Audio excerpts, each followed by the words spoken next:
gonna be so much recorded time of me just sitting around this room contemplating, but we gon' cut that out.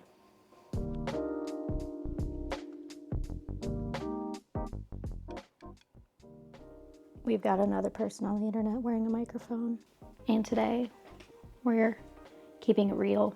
If I had, another creator on the internet get real, then I might be a little more encouraged to keep going. And so let this be that. All right, why don't we just take it from the top then?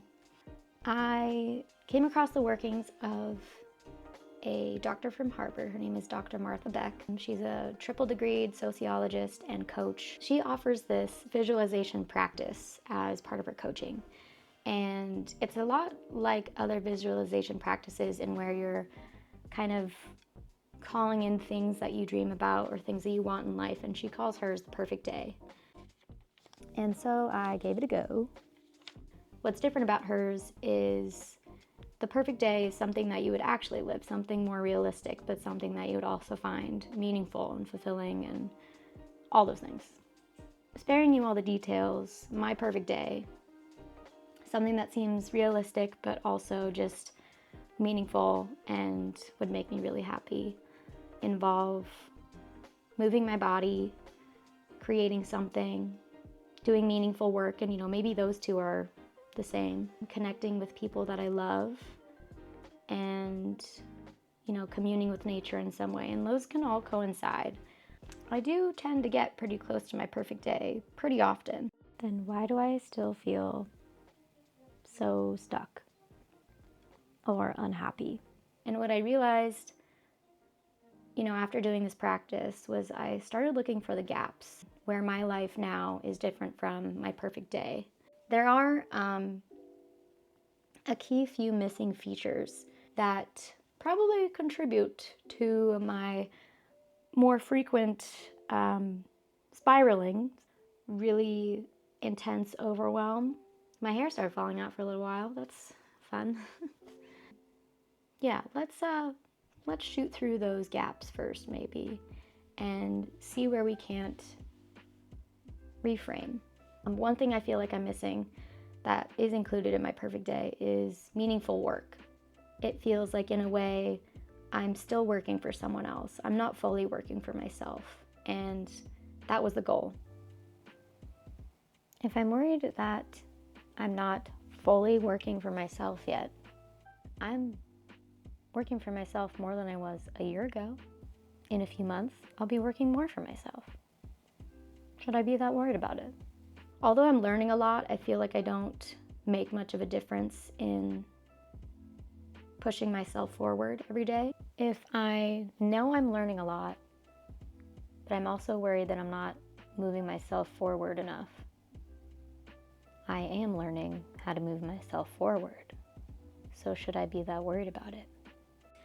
Oof, this is the big one. Financial freedom, or even financial stability. Whatever you think is an absurd amount of credit card debt, I guarantee you I'm in more than that. And that's terrifying. That keeps me up at night. And that is probably the main reason why I continue to question my career path and to question all of it. Living in fear. That's no bueno. It's temporary and I am working my ass off and it's gonna catch up. So, where does that leave me? I will say I've found myself counting these gaps and counting the negatives and observing them a lot more than the positive things in my life, which is also really weird for me, because that's a place I've been in for a year now, is like I have to create in order to make ends meet, in order to, push myself further down this line of chasing my passions. That means that I'm creating from an inauthentic place, I believe. Like if I'm constantly trying to reconcile creating from an authentic place, creating from abundance rather than scarcity, then I have to live in abundance. I have to embrace abundance. All that said, yes, I'm scared. Yes, I'm really unsure and uncertain of what this path is going to look like. And I know that's the reminder that I might be doing the right thing, or who knows. I think that's one of the big reasons why we don't all chase passions and chase what makes us deeply fulfilled.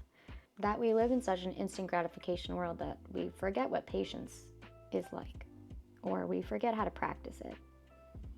I have no idea how long this is going to take to feel those gaps be filled, to be financially stable, to live my perfect day, like all the time.